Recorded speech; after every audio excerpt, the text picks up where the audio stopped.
Halo Sobat Indio Malang, selamat datang di podcast Ngelindur, Ngelantur bareng Mindy Lur.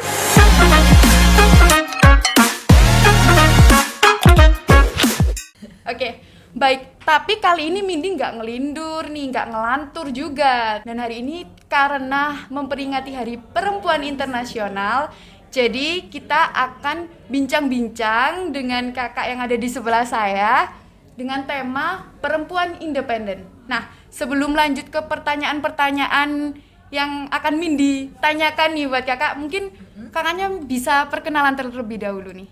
Oke, halo Sobat Mindy, salam kenal. Saya Sasi. Saya di sini karyawan Telkom di Witel Malang, di Malang ya. Di sini saya di unit war room. Jadi untuk unit war room sendiri itu seperti strategic planning yang ada di Witel, istilahnya Witel ya. Kalau di Telkom itu kan ada di direktorat itu yang di pusat, kemudian yang di daerah kayak misalnya di cabang-cabang tiap kotanya itu biasanya namanya Witel seperti itu.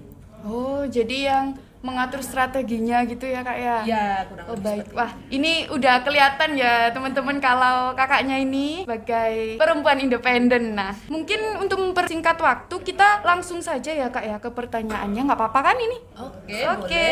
Nah, ngomong-ngomong tentang wanita atau perempuan independen, menurut Kak Sasi sendiri definisi perempuan independen itu gimana sih kak? Kalau boleh tahu.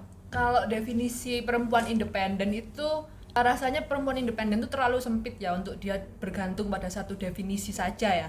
Kalau misalnya kita mengacu pada perempuan independen secara umum itu biasanya perempuan yang tidak bergantung kepada orang lain di sekitarnya. Dia berdikari, bisa berdiri di kaki sendiri, kemudian dia punya prinsip yang teguh, berpendirian teguh juga. Pada dasarnya perempuan independen itu perempuan yang kalau dikaitkan dengan era modern seperti ini, perempuan yang bisa membayar bills-nya mereka sendiri, who can buy their own things, kemudian dia yang bisa membayar apa yang ingin dia inginkan sendiri gitu kan. Jadi perempuan independen itu dia tidak bergantung ke orang lain, termasuk dengan bergantung pada ekspektasi orang lain. Jadi dia tidak berusaha memenuhi keinginan orang lain akan dirinya sendiri. Jadi dia benar-benar tahu apa yang dia mau dan apa yang dia butuhkan. Intinya punya tujuan yang jelas juga ya kak ya, Yes. Dalam hidupnya, dalam karir ataupun pasangan seperti itu. Nah, Ya. kalau menurut Kak Sasi ini kan perempuan independen ini yang tidak bergantung ya kak ya. Nah, Yes. dan bisa membayar bilnya mereka sendiri, membeli barang-barang sendiri.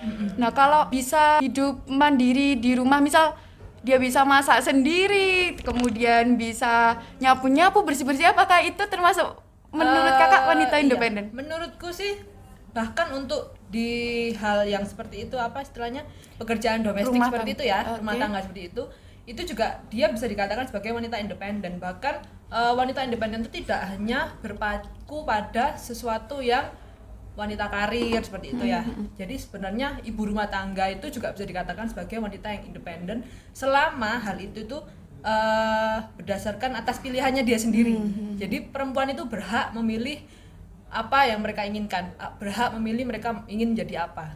Oke. Karena kita kan tidak berhak menjudge seseorang ya. Iya, betul banget. Ya, betul sekali. Jadi kalau misalnya ada perempuan yang memang dia keinginannya itu passionnya itu sebagai seorang ibu rumah tangga, Iya.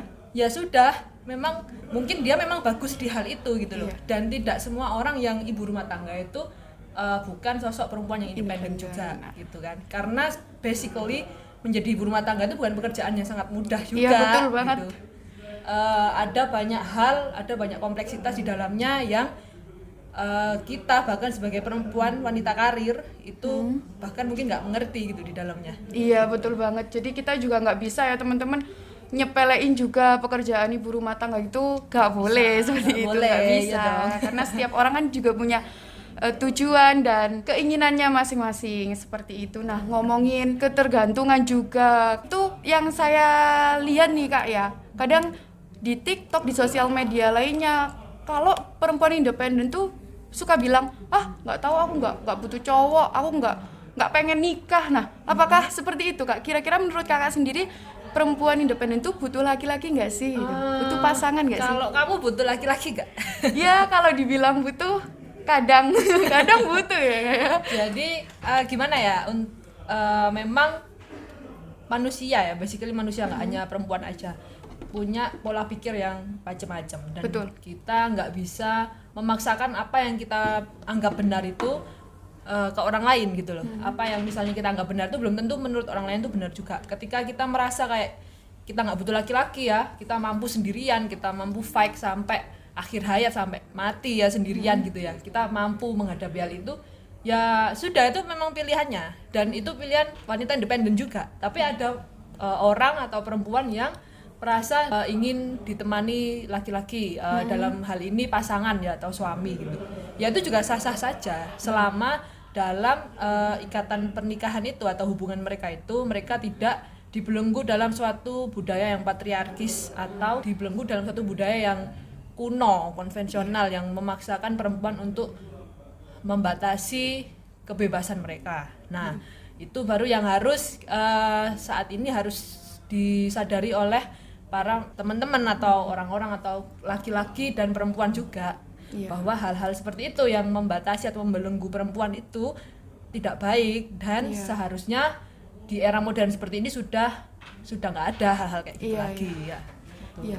Terkait ngomongin laki-laki atau pasangan kan memang biasanya tuh ada yang laki-laki tuh ngelarang gitu ya, kayak yang ngelarang kamu sebagai cewek gak boleh kerja, kamu harus ngerawat anak di rumah, harus ngurusin rumah tangga kayak gitu lah. Mungkin ada kasus yang seperti itu sehingga membuat perempuan tuh gak butuh, saya nggak mau deh sama cowok karena terlalu membatasi. Nah, memang. gitu. Nah, tapi kan sekarang juga udah modern ya Kak ya. Jadi nggak boleh lah seperti, kalau bisa nggak boleh seperti itu kalau menurut saya teman-teman. Nah, ya ini based on opini kami pribadi sih ya. Kalau menurut saya sebagai perempuan yang nggak suka dikekang ya, pada dasarnya, sama, karena saya itu dibesarkan dari keluarga, dari ayah yang benar-benar kayak sebagai perempuan itu dari kecil saya tuh dikasih pemahaman sebagai perempuan kamu tuh harus bisa sama bagusnya sama laki-laki, itu dalam hal apapun kalau bisa harus setara lah. Karena kalau untuk mewujudkan kesetaraan gender itu secara langsung sih, bukan secara langsung kamu tuh juga harus menyingkirkan pola pikir yang patriarkis, maksudnya pola pikir yang istilahnya kayak melemahkan perempuan. Jadi contoh gampangnya tuh kayak misalnya kamu mau bersih-bersih atau pindahan kantor ya, misalnya ya, ruangan pindah gitu, terus ada printer misalnya, di situ di lingkunganmu tuh ada laki-laki di situ, terus kamu bilang ke teman-teman cowokmu, tolong angkutin dong printernya, aku kan cewek, kalian kan cowok. Nah, itu tuh suatu hal yang nggak kita sadari sering terjadi di lingkungan kita. Padahal kita sendiri tuh bisa mengerjakan hal itu gitu loh. Tapi kita tuh kayak seolah-olah kalau ada cowok ya cowok aja kan, dia lebih kuat daripada kita. Nah, mindset seperti itu tuh harus kita hilangkan ya. Sebagai kalau misalnya kita mau setara dengan laki-laki ya. Itu sih yang saya percayai sampai sekarang. Jadi kita sebagai perempuan itu jangan sampai sedikit-sedikit itu menggantungkan kepada orang lain dan tidak terkecuali laki-laki gitu. Wah, iya benar. Keren banget nih, berarti memang benar-benar Kak Sasi ini diarahkan dari orang tuanya untuk menjadi wanita independen sampai sekarang. Kalau ngomong-ngomong wanita independen lagi nih, kira-kira sifat apa sih Kak yang pasti dimiliki, satu aja deh, sifat apa yang pasti dimiliki oleh wanita independen? Kalau menurut Kak Sasi? Sifat yang pasti dimiliki oleh wanita independen itu yang pasti satu ya, pasti pemberani. Pemberani ya. Dalam segala hal. Contohnya mungkin kalau contoh di kehidupan atau di kantor ini, di Telkom ini, contoh pemberani itu gimana sih Kak? Contoh pemberani itu luas. Kalau misalnya kita bicara kata sifat itu kan luas ya maknanya ya. Kalau pemberani itu, kalau menurut saya, dia berani mengungkapkan dan mengutarakan apa yang dia inginkan gitu. Jadi ketika dia berada di suatu posisi yang mana dia nggak suka di posisi itu, kayak aduh, kan kita kan budaya ketimuran itu kan budaya patriarkis dan biasanya tuh sungkanan ya kalau orang Jawa istilahnya. Kalau orang Jawa sungkan. Nah, kalau wanita independen, sebagai wanita yang independen dan sebagai wanita yang berpendirian teguh, dia harus berani mengutarakan ketika ada sesuatu hal yang tidak sesuai dengan idealnya dia gitu, seperti itu.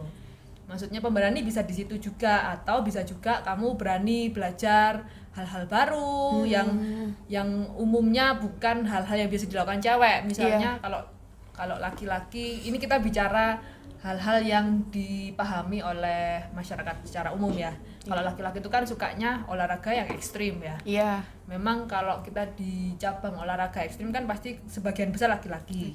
Nah, perempuan ya bukan kebanyakan sih, bukan mayoritas, tapi pasti ada lah perempuan yang merasa punya pemikiran kayak ini bukan bukan olahraga yang cocok buat perempuan gitu. Iya, ada yang gitu. Mungkin memang karena takut atau apa gitu ya. Nah, itu melawan rasa takut itu jadi pemberani gitu. Selama intinya itu baik dan gak merugikan orang lain gitu ya, kayak karena betul. kan untuk mengembangkan diri sendiri juga gitu.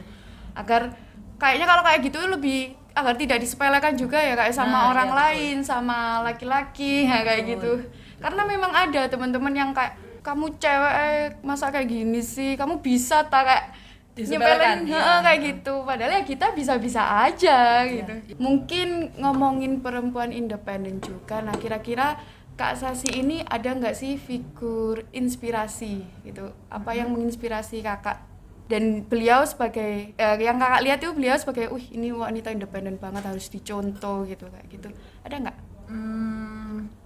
Figur yang menginspirasi ya. Kalau kayaknya nggak ada deh. Nggak ada. Kalau misalnya nggak tahu ya, saya tuh dari dulu tuh nggak pernah ngefans kalau lihat orang itu nggak pernah yang terlalu ngefans gitu maksudnya. Tapi kalau mengagumi ya cukup mengagumi dan mengambil hal-hal baiknya aja sih. Tapi kalau misalnya satu figur yang saya jadikan panutan untuk menjadi seorang wanita independen kayaknya nggak ada sih. Malah kalau ditanya yang bisa menjadikan saya seperti ini tuh siapa ya? Orang tua saya gitu, bapak saya dan ibu saya ibu gitu. Berarti ibunya juga menjadi panutan gitu ya kayak. Nah, tapi kira-kira ada nggak sih satu figur gitu, artis atau apa yang sifatnya itu bisa dicontoh gitulah.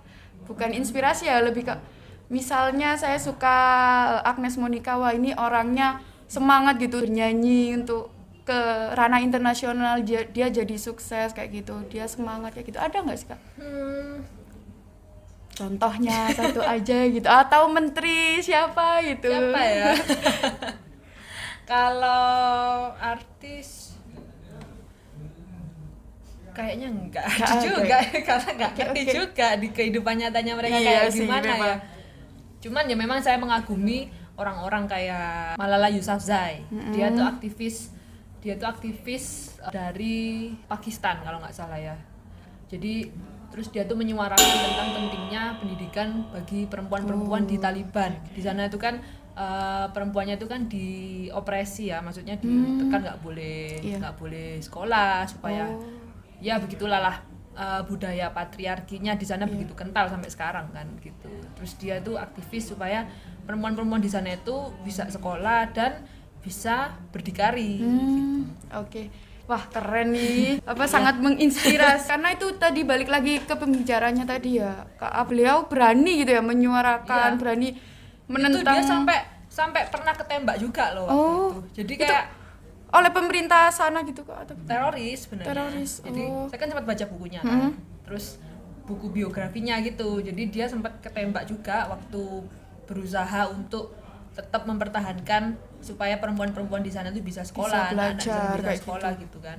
Itu sempat kayak jadi ancaman tersendiri gitu buat Taliban di sana kan. Tapi itu nggak menghentikan dia untuk terus melakukan hal-hal seperti itu. Maksudnya untuk melakukan hal yang dirasa dia perlu gitu kan. Keren untuk banget. mencerdaskan perempuan di sana. Berarti sekarang keadaannya udah perempuan di sana udah bisa belajar gitu sih. Sekarang kan di Taliban kan lagi masih berjalan ya terorisme di sana itu kan terus-terusan ya. Tapi memang harapannya sih sudah nggak ada seperti itu lagi. Perempuan sudah diperlakukan secara secara fair lagi gitu loh. Keren banget teman-teman, itu yang namanya pemberani, bener-bener pemberani ya gitu. Menurut Kak Sasi ini perempuan itu harus gimana gitu? Apakah harus tegas, selain harus berani kayak gitu? Itu gimana? Harus cerdas atau pinter? Untuk menjadi perempuan independen itu kan nggak cukup dengan modal nekat aja ya. Kalau menurut saya perempuan independen itu juga karena kamu tuh berdiri di kaki kamu sendiri, jadi kamu harus yang pertama punya penghasilan sendiri, itu udah pasti kan. Harus itu, gimana teman-teman. caranya bisa berdiri di kaki sendiri kalau kamu nggak punya uang. Iya, emang bener. udah ujung-ujungnya duit gitu. Betul Jadi, sekali. Nah, untuk mendapatkan penghasilan yang bisa mencukupi kebutuhan, itu jelas kamu harus pinter ya. Pinter Iya. itu dalam hal luas sih, konteksnya luas. Pinter tuh kamu intinya kamu bisa mengetahui keahlianmu di mana dan mengoptimalkan hal itu kan, dan untuk hidup juga gitu. Iya. Nah, tadi apa pertanyaannya?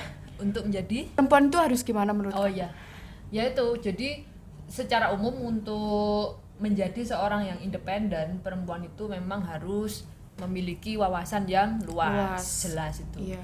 Terus kemudian dia juga harus tegas, Tegas. terus jujur, itu juga penting. Betul. Kemudian selain perempuan itu independen, itu juga tidak lantas membuat perempuan itu tidak mengurus dirinya sendiri juga. Maksudnya Iya. gini, kan ada tuh yang perempuan independen yang adalah orang yang punya mindset kalau perempuan yang suka dandan atau apa itu hanya untuk meng-attract laki-laki aja. Padahal kan itu Padahal salah enggak, ya. ya. Perempuan itu dandan cantik dan sedemikian rupa itu ya buat dirinya sendiri, bukan buat orang lain gitu kan. Nah, mindset seperti itu yang juga harus dimiliki oleh seorang wanita independen. Jadi, apapun yang kamu perbuat dalam tubuhmu, dalam dirimu, apapun pilihan yang kamu pilih itu harusnya berdasarkan atas pilihan dirimu sendiri, bukan karena orang lain yang menyuruhmu atau maksa kamu supaya ini, supaya itu gitu. Iya. Keren banget nih. Ya intinya balik juga ya, biar kita juga tidak ketergantungan sama orang lain. Nah, takutnya kalau misal ini ya teman-teman, kita mempercantik diri buat laki-laki. Nah, kalau laki-lakinya ninggalin kita kan nggak ada yang tahu juga ya. Itu pasti kan kita kecewa, aduh gini nggak mau make up lagi, terus nggak mau memperbaiki diri lagi. Intinya lebih baik kita tuh untuk Love mempercantik. yourself. Nah, bener banget kayak lagunya Justin Bieber ya. Nah, gitu. Kita harus memperbaiki diri, mempercantik diri ya untuk diri kita sendiri, jangan Yes. untuk orang lain. Nah, Untuk orang lain. ini yang terakhir Kak, satu kalimat untuk perempuan di Indonesia. Satu kalimat ya. Oke. Untuk perempuan di Indonesia dan teman-teman jangan lupa untuk menjadi perempuan yang tahu apa yang kamu mau. Jangan mau kamu disetir sama orang lain, dan jadilah perempuan yang independen dan berani dan tidak takut akan opini-opini di sekitarmu, karena opini di sekitarmu itu tidak menentukan siapa dirimu. Yang menentukan siapa dirimu itu kamu Sendiri. Baik. yourself. Yeay. Wah, keren banget nih Kak Sasi. Sebelumnya terima kasih ya Kak ya sudah bersedia hadir di podcast Ngelindur kali ini, membahas tentang perempuan independen, dan mungkin kita nanti akan ada podcast selanjutnya. Bisa saja Kak Sasi menjadi narasumber lagi. Nah, sekali lagi terima kasih Kak. Oke, sama-sama. Dan terima kasih Sobat Indio Malang sudah menonton podcast kali ini. Bye. Bye.